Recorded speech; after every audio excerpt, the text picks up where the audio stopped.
Hello learners, welcome back to our channel Shikshak junction. क्योंकि अब नहीं तो कब। This is Aayushi Agarwal and yes we will continue our lecture. Last lecture में चलो एक बार रिवीजन कर लेते हैं क्या पढ़ा था लास्ट के लेक्चर्स में। In the last lecture I have explained you about the C3 cycle. कुछ और नाम भी पढ़े थे हमने उस साइकिल के, जैसे पढ़ा था कैल्विन साइकिल, ठीक है, और डार्क रिएक्शन भी बोला था उसको। तो ये सारे नाम on the basis of the functions decide होते हैं। उसी लेक्चर में मैंने आपको कंटिन्यू भी किया, फिर उसी लेक्चर में मैंने आपको नेक्स्ट लेक्चर का यानी कि इस लेक्चर का हिंट भी दिया था कि कुछ ऐसे प्लांट्स होते हैं जो अपनी एफिशिएंसी को इंक्रीज करने के लिए एक दूसरा मैकेनिज्म ऑप्ट करते हैं, और वो दूसरा मैकेनिज्म क्या है? C4, ठीक है। इसीलिए इसको हमने बोला है C4 साइकिल। अब इसके अलावा एक और नाम इसका ले लो यहीं पर, जिसको हम बोलते हैं हैच एंड स्लैक पाथवे, ठीक है। ऑब्वियसली उनको क्रेडिट देने के लिए जिन्होंने इस पाथवे को इन्वेंट किया, इसीलिए हैच एंड स्लैक पाथवे, ठीक। अब जो लास्ट वाले लेक्चर में एक लिमिटेशन थी, वो लिमिटेशन इस लेक्चर में कैसे फुलफिल होगी, सबसे पहले उसको यानी कि इस C4 साइकिल की एक इंपॉर्टेंट एप्लीकेशन भी बोल सकते हो, या फिर पढ़ने से पहले उसका यूज। देखो, किसी भी चीज को पढ़ने से पहले उसका फायदा आपको पता होना चाहिए, तभी आप उसको आगे कंटिन्यू करेंगे। तो आप C4 साइकिल क्यों पढ़ रहे हैं ये आपको सबसे पहले पता होना चाहिए। इसीलिए सबसे पहले एक बहुत बड़ा सा क्वेश्चन मार्क, ठीक है। पढ़ क्यों रहे मैम, पहले ये तो बताओ, उसके बाद पढ़ाना, है ना। पढ़ इसलिए रहे हैं क्योंकि फिर से लास्ट लेक्चर में मैंने आपको एक ही एंजाइम के बारे में बताया था ले दे के, और वहीं पर मैंने बताया था कि वो ऑक्सीजन और कार्बन डाइऑक्साइड दोनों के साथ काम करती है। एंजाइम कौन सी थी? रुबिस्को। लास्ट लेक्चर जिसने अच्छे से देखा होगा उसको पता होगा कि ये एंजाइम क्या है और क्या काम करती है। मैं रिपीट नहीं करूंगी, अगर फिर से जानना है तो लास्ट लेक्चर को विजिट करना पड़ेगा, ठीक। अब ये रुबिस्को क्योंकि कार्बन डाइऑक्साइड और ऑक्सीजन दोनों के साथ में काम करती है, तो पॉसिबिलिटी ये हो जाती है कि जब कार्बन डाइऑक्साइड का लेवल थोड़ा कम या कॉन्सेंट्रेशन थोड़ा कम, ऑक्सीजन का कॉन्सेंट्रेशन थोड़ा इंक्रीज हो जाता है, तब इस रुबिस्को एंजाइम की जो एफिशिएंसी है वो कम हो जाती है। कैसे?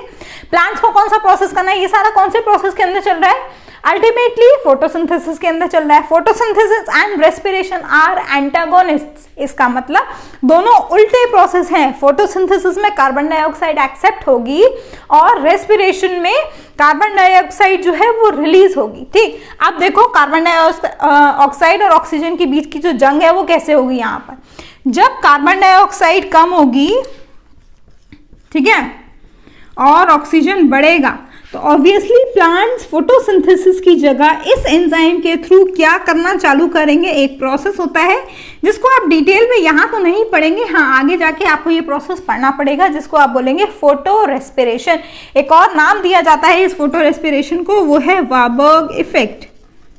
अगेन वारबर्ग साइंटिस्ट का नाम है। ये जो अजीबोगरीब नाम आते हैं ना, वो सारे साइंटिस्ट के ही नाम आते हैं। राम श्याम वाले साइंटिस्ट कुछ इन्वेंट नहीं करते, अजीबोगरीब एकदम आउट ऑफ द बॉक्स वाले नाम आएंगे जिन्होंने उसको इन्वेंट किया होगा, ठीक है। तो वारबर्ग इफेक्ट भी इसीलिए क्योंकि उन्होंने इसी को इल्यूसिडेट किया था, ठीक। तो फोटो रेस्पिरेशन होगा, लेकिन फोटो रेस्पिरेशन प्लांट्स को नहीं चाहिए। अदरवाइज जो कार्बोहाइड्रेट यानी कि जो हमारा शुगर का मॉलिक्यूल बनेगा, इधर इट बी स्टार्च और इधर भी सुक्रोज, उसका कॉन्सेंट्रेशन कम हो जाएगा, जो प्लांट्स को नहीं चाहिए, specially when it comes to the photosynthesis. That is why some of the plants have adopted another mechanism which in turn gives them a better efficiency to synthesize that particular carbohydrate, and that particular process is the C4 cycle। मतलब ये question mark आपको पता चल गया कि क्यों हो रही है हमारी C4 साइकिल, ठीक है। क्यों हो रही है पता चल गया। C4 नाम क्यों है इसका, ये तो हो गया साइंटिस्ट के नाम पे। अब C4 ही नाम क्यों है, जैसे वहां पर C3 नाम इसलिए क्योंकि जो हमारा फर्स्ट फॉस्फोराइलेटेड प्रोडक्ट है वो 3 कार्बन कंपाउंड। C4 यहाँ पर इसलिए क्योंकि जो फर्स्ट प्रोडक्ट बनेगा कार्बन डाइऑक्साइड को एक्सेप्ट करने के बाद या फिक्स करने के बाद, वो 4 कार्बन कंपाउंड बनेगा। समझ में आ गई दोनों चीज, दोनों साइकिल्स में डिफरेंसेस। अगर अब भी समझ में नहीं आई तो आपके पास बहुत अच्छा ऑप्शन है, बैक पे जाओ, रिपीट मोड पे मेरे को सुन लो, दोबारा से समझ में आ जाएगा। लास्ट साइकिल भी रिपीट मोड पे फ्री में सुन सकते हैं, कोई ज्यादा पैसा नहीं लगने वाला तुम लोग का, ठीक है। चलो अब देखो C4 साइकिल में क्या चेंजेस और होंगे जिसकी वजह से ये ज्यादा एफिशिएंट हो गई। देखो, चलो मैं साइकिल बना रही हूं यहाँ पर, तो देखते जाना कि क्या है और क्यों है, क्या क्या चेंजेस मिलने वाले हैं आपको यहाँ पे। चलो देखो क्या क्या डिफरेंसेस हैं। 2 बक्से बनाने वाली हूं मैं जिसमें पूरा का पूरा बंद करूंगी, ठीक है। जस्ट पे अटेंशन कि कैसे चीजें जा रही हैं।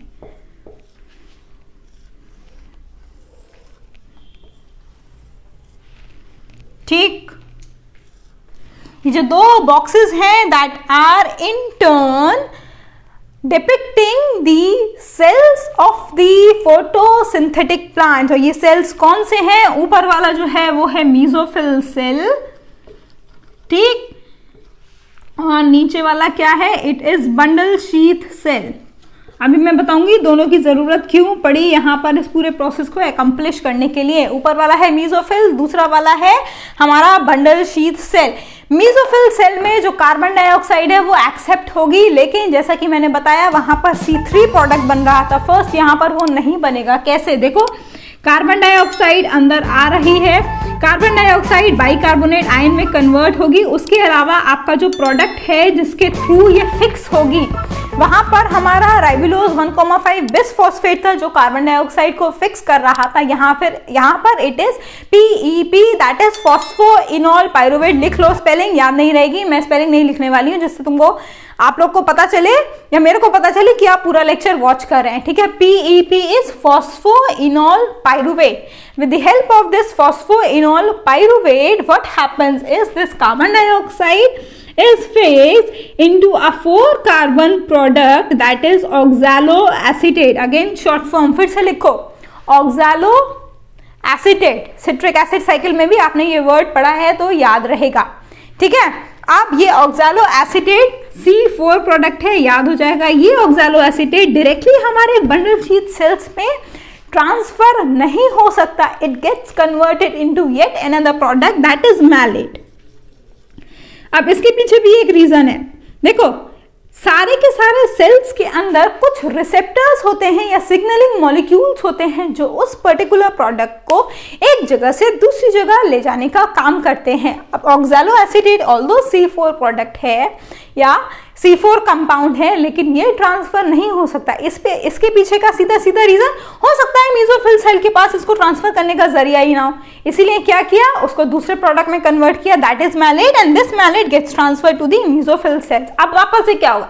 अब आप लोग सोचोगे कि क्या फालतू का प्रोसेस है, पहले कार्बन डाइऑक्साइड एक्सेप्ट हुई, यहाँ पर जब मैलेट ट्रांसफर होगा तो वापस से क्या होगा? डीकार्बोक्सिलेशन होगा, कार्बन डाइऑक्साइड रिलीज हो जाएगा, ठीक है। देखो, यही खास बात होती है।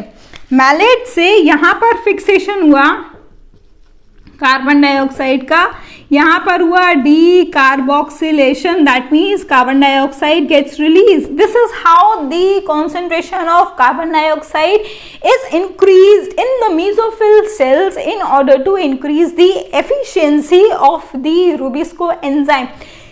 कार्बोहाइड्रेट की सिंथेसिस के लिए सिर्फ एक ही प्रोसेस है प्लांट्स में, जो है C3 साइकिल। C4 साइकिल भले ही हो रही हो, लेकिन C3 साइकिल तो होगी ही होगी। Again a big question mark in your mind, I know. Question mark क्यों आया? मैंने बोला C4 साइकिल ज्यादा एफिशिएंसी प्रोवाइड करती है, इसका मतलब ये नहीं है कि C4 साइकिल कार्बोहाइड्रेट की भी सिंथेसिस करेगी, no, not at all. Carbohydrate की या फिर जो शुगर मॉलिक्यूल है उसकी सिंथेसिस के लिए सिर्फ एक ही पाथवे है, जो है C3 साइकिल, जो आपने लास्ट लेक्चर में पढ़ा, वो तो होगा ही होगा। C4 साइकिल क्यों है? जिससे कि कार्बन डाइऑक्साइड की कॉन्सेंट्रेशन बढ़े और हमारा ज्यादा कार्बोहाइड्रेट बन सके प्लांट्स में, यानी कि फोटो रेस्पिरेशन को अवॉइड करना है। जब मैं आपको फोटो रेस्पिरेशन बता रही थी तो मैंने आपको एक और चीज नहीं बताई, क्योंकि वो आप हायर स्टैंडर्ड्स में पढ़ेंगे। वो ये है, सुन लीजिए, बोर्ड पे नहीं लिखने वाली हूं मैं। वो ये है, जब फोटो रेस्पिरेशन कब होता है प्लांट्स के अंदर, specially when the temperature is increased, ठीक है। बॉडी के अंदर भी आपने एक बोर इफेक्ट पढ़ा होगा। अब देखो, मैं कहाँ से कहाँ, प्लांट फिजियोलॉजी से आपको ह्यूमन एनाटॉमी में शिफ्ट कर रही हूँ। That is how the beauty of the science goes on कि you just relate each and everything। Bohr effect पढ़ा होगा तुम लोगों ने। कहाँ पर पड़ा है? बॉडी के अंदर जब कार्बन डाइऑक्साइड और ऑक्सीजन का लेवल गड़बड़ा जाता है तब ये बोर इफेक्ट काम करता है। ऐसे ही सेम थिंग प्लांट्स में भी किसने? वार्बर्ग ने इन्वेंट की, जो थोड़ी देर पहले मैंने आपको बताया। तो जब कार्बन डाइऑक्साइड की कॉन्सेंट्रेशन या फिर टेम्परेचर बढ़ेगा तब कार्बन डाइऑक्साइड की कॉन्सेंट्रेशन प्लांट्स के अंदर कम हो जाएगी, ऑक्सीजन की बढ़ जाएगी, जिसकी वजह से रुबिस्को एंजाइम की फंक्शनिंग ऑपोजिट हो जाएगी। ऑक्सीजनेज एक्टिविटी करने लगेगी वो in spite of the carboxylase activity. उसी को बचाने के लिए यहाँ पर कार्बन डाइऑक्साइड की कॉन्सेंट्रेशन को इंक्रीज करने के लिए प्लांट्स ने ये मेथड जो है उसको अडॉप्ट किया। ठीक, अब डीकार्बोक्सिलेशन हो गया, यहाँ पर कार्बन डाइऑक्साइड निकल गई, इसका मतलब अब एक और प्रोडक्ट बनना चाहिए, है ना। वो प्रोडक्ट क्या बनेगा?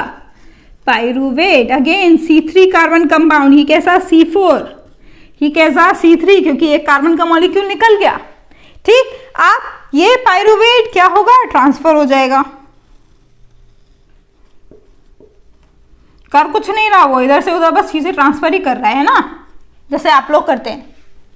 ठीक, पाइरूवेट वापस से बंडल शीट सेल से मेसोफिल सेल में चला गया, वापस से रीजनरेशन होगा पीईपी में, और ये पीईपी वापस से इसको करने के लिए इस तरीके से ये बन गई हमारी साइकिल। यहाँ पर ये जो कार्बन डाइऑक्साइड रिलीज हो रही है इसको मैं यहीं पर लिख रही हूँ, ऑल्दो इस बंडल शीट सेल में ही होगी, ये बाहर लिख दे रही हूँ क्योंकि जगह नहीं है अंदर।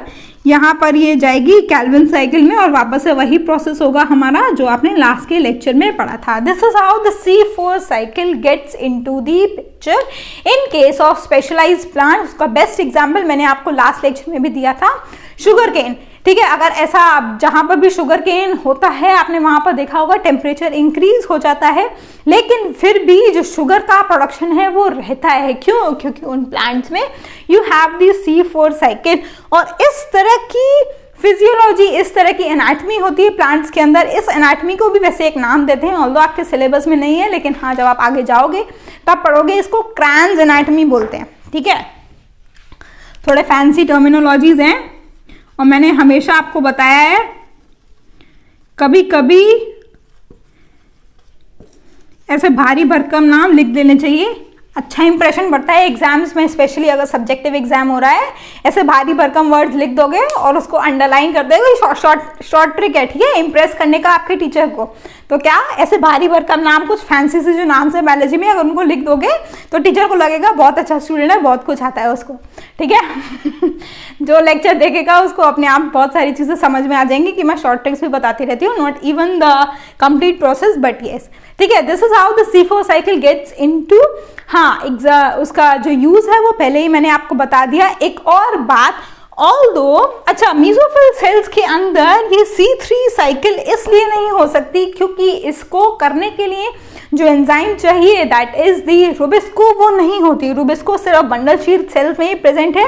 और C3 प्लांट में एक और कंफ्यूजिंग बात बताने जा रही हूँ, C3 प्लांट्स में बंडल शीट सेल्स सारे के सारे प्लांट्स में होते हैं। ठीक है, किसी भी प्लांट की मॉर्फोलॉजी चेक कीजिए, बंडल शीट सेल्स सब में मिलेंगे, लेकिन C3 प्लांट्स में बंडल शीट सेल्स के पास में यहाँ पर ये जो रुबिस्को एंजाइम है वो नहीं होगी। Mesophyll cells contain an enzyme that is known as PEP. देखो, पीईपी फिक्स करने के लिए या कार्बन डाइऑक्साइड को फिक्स करने के लिए आपको एक एंजाइम चाहिए। सारा का सारा प्रोसेस जो है वो एंजाइमेटिकली ही कैटालाइज होता है। तो mesophyll cells contain an enzyme that is PEP carboxylase. ठीक, जिसकी वजह से यहाँ पर फिक्सेशन होगा। बंडल शीट सेल में हमारी रुबिस्को एंजाइम ही प्रेजेंट होगी क्योंकि यहाँ पर C3 साइकिल ही होनी है, इसलिए एंजाइम्स दो यहाँ पर आ गई, एक पुरानी एक नई। ठीक, तो this is how the C4 cycle gets into the function in order to increase the efficiency of plant. That's it, पूरा का पूरा प्रोसेस बहुत सिंपल है, बस कुछ छोटी छोटी चीजें आपको याद रखनी है। बाकी लास्ट लेक्चर में ही C3 साइकिल हम पढ़ चुके हैं। आई होप कि क्लियर हो गया होगा। अगर क्लियर नहीं हुआ है तो वापस से लेक्चर को देख लीजिए, चीजें समझ में आ जाएंगी। ठीक है, इसी के साथ ये जो यहाँ इस लेक्चर के साथ जो मेन बायोकेमिकल पाथवेज थे आपके वो फिनिश हो गए। इसका मतलब ये नहीं है कि चैप्टर खत्म हो गया।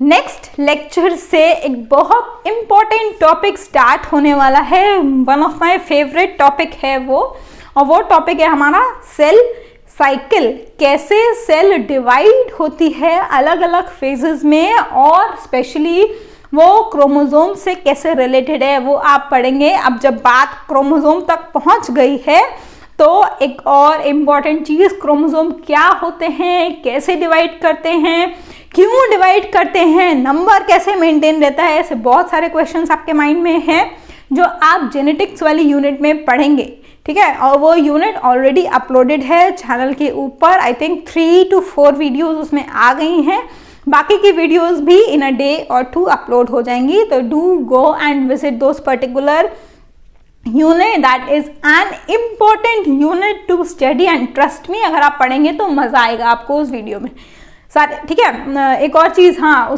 उन वाली वीडियोस में ना मैंने नोट्स और डिस्क्रिप्शन, मतलब नोट्स और फ्लो चार्ट जितने भी हैं सारे के सारे डिस्क्रिप्शन में दे रखे हैं, तो do not worry about that, and those notes और flow charts are designed by me itself, आपको कहीं और मार्केट में नहीं मिलने वाले, ठीक। तो that's all for this video, we will meet again in our next lecture, till then have a good day, take care, bye bye, thank you.